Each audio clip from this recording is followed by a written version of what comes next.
viéndolo con perspectiva todo esto, en verdad fue una manera que encontró Menem para hacer una ley de amnistía a través de una sucesión de indultos. Y hoy, en el clima que vivimos, no sé si no es lo que necesitamos, es perdonarnos unos a otros. Y el espíritu estaba bien, si quizá la instrumentación era objetable, pero el espíritu de la pacificación, de la reconciliación, estaba ahí, ¿no? Bueno, porque Menem tuvo una actitud totalmente diferente hacia la sociedad, es decir, Menem, más allá de las críticas y las opiniones que uno pueda hacer, y las diferentes valoraciones que la gente pueda tener, Menem fue una persona que en realidad no persiguió a nadie, a pesar de que él había sufrido, ¿no es cierto?, encierro. Menem tuvo una actitud de concordia, de unificar a los argentinos, de mirar hacia adelante. La verdad es que Kirchner, desde que llegó al poder, se dedicó a, entre comillas, construir poder a partir de enfrentar argentinos uno contra otro. Primero fueron las Fuerzas Armadas, después fue la Iglesia, después fueron las empresas privatizadas, después fue el campo, después fueron los supermercados. Últimamente, algunos de los jueces que se animan a ser independientes. Ahora es el periodismo, la persecución contra, digamos, los medios en general, con esta ley autoritaria y particularmente contra los periódicos Clarín y Nación. El juicio, fíjese usted que después de esta parodia de juicio de las abuelas de Plaza de Mayo contra el periodismo, que a mí me hace acordar los juicios de la Alemania nazi, ¿se acuerda cuando encontraban los traidores? Y después de ese juicio, hoy abro el diario y veo que la presidenta está al lado de Eve Bonafini. No nos olvidemos que Eve Bonafini no solamente ha apoyado abiertamente a la ETA y al régimen cubano, sino que ella ponderó el ataque a las Torres Gemelas. Y la presidente está al lado de ella al día siguiente a hacer este juicio público, esta especie de charada, farsa de juicio. Mariano, es muy grave lo que se está viviendo en el país.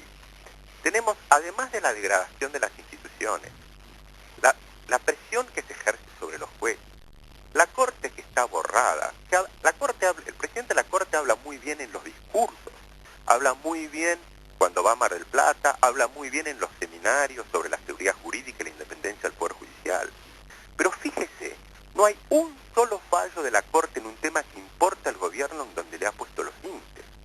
Pensemos en el caso de los DNU. Los DNU ahora están de moda por el tema de las reservas.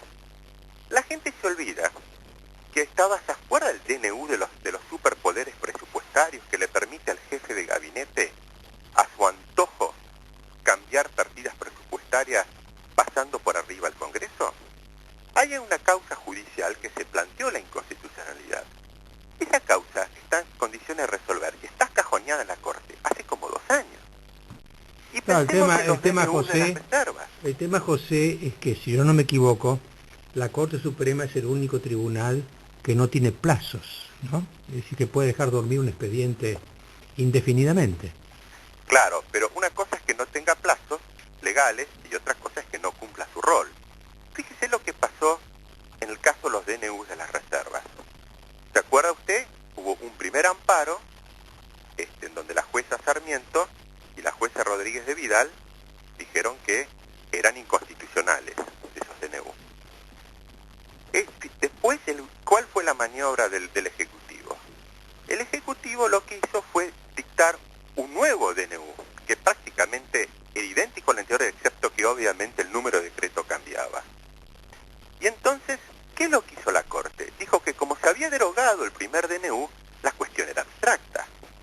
Este análisis, mire, usted ha sido profesor en la universidad. Si usted viene un alumno con ese argumento, yo creo que usted lo echa de la mesa bochado. Sin embargo, eso es lo que hizo nuestra Corte Suprema.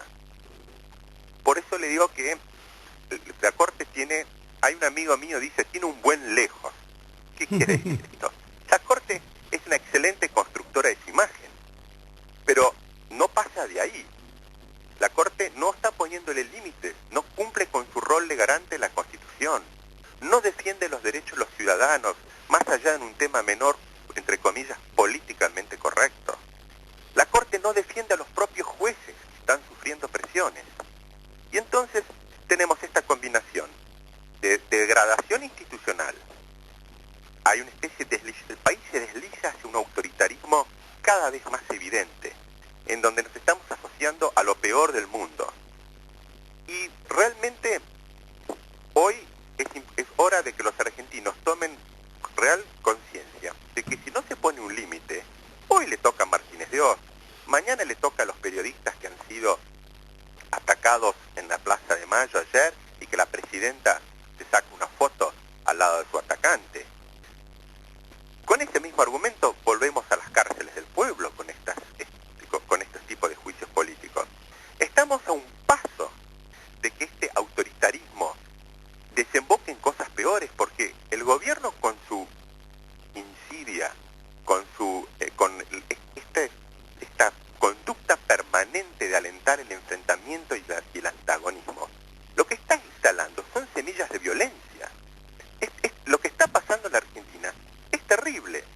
Y uno asiste a esto en donde realmente uno ve que, salvo la prensa, yo diría que pareciera que no hay nadie que se está enfrentando al gobierno para ponerle límites. José Martínez de Oz. Creo que todos Sí. tienen la esperanza de que no les va a tocar, que Sí. si se esconden bajo la cama Ese no les va a famoso tocar. cuento, ¿no? Hasta que tocan a tu puerta. Y cuando tocan a tu puerta, Y están llegando, están tocando la puerta de uno y de otro. Y es cuestión de tiempo, porque el gobierno necesita hacer esto, ellos sienten que necesitan hacer esto equivocadamente, porque necesitan que tienen que sobrevivir. Son cortinas de humo por una parte para ocultar esta ya yo no sé qué expresión, la sensación de la Argentina, la corrupción en este momento ya es la regla. La Argentina, digamos, convengamos que la corrupción no es nueva, pero estos niveles de corrupción creo que permiten, diría, aquel dicho de todo tiempo pasado fue mejor, no porque fuera bueno, pero en materia de corrupción esto ya, digamos, hemos llegado a niveles inmanejables. Entonces, o también, ¿qué es lo que tenemos aquí? Una situación de resentimiento ideológico. No nos olvidemos que en el gobierno, en altísimas funciones, hay muchos exterroristas. Usted lo mencionó al secretario de Derechos Humanos. ¿Usted se acuerda, Mariano, la revista Militancia?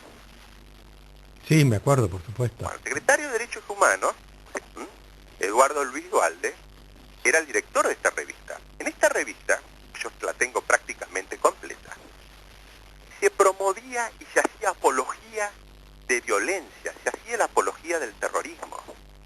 Había una sección que se llamaba la cárcel del pueblo, en donde se colocaba a la gente detrás de la fotografía de una persona, detrás de barrotes. Y muy frecuentemente esa gente era posteriormente objeto de atentados. Yo recuerdo una de las revistas uno de los números que me acuerdo que me choqueó, fue cuando lo secuestraron a un norteamericano que se llamaba Samuelson. Y la revista esta, que dirigía ni más ni menos quien hoy es secretario de Derechos Humanos, le tomaba el pelo porque estaba secuestrado en Navidad y decía que en la Nochebuena no va a poder alzar sus copas diciendo Happy Christmas. Este es hoy nuestro secretario de Derechos Humanos. Entonces, realmente vemos que estas situaciones están movidas por un resentimiento ideológico y que están tratando de conseguir lo que no consiguieron en los años 70. En los años 70 Martínez de Oz fue objeto de atentado y en definitiva el objetivo en ese entonces era la lucha armada y tratar, digamos, de matarlos. Bueno, hoy están en el poder y entonces el objetivo es encarcelarlos. José Martínez de Oz tiene hoy 85 años, sí. no es un adversario político de ellos ni de nadie, y sin embargo, este encarcelamiento que ellos procuran es por una mezcla de resentimiento ideológico por una parte y la cortina de humo que mencionábamos por la otra. José Martínez de Oz, muchas gracias por esta conversación. No, muchas gracias a usted. Y saludos, Muy buen día. saludos a tu padre.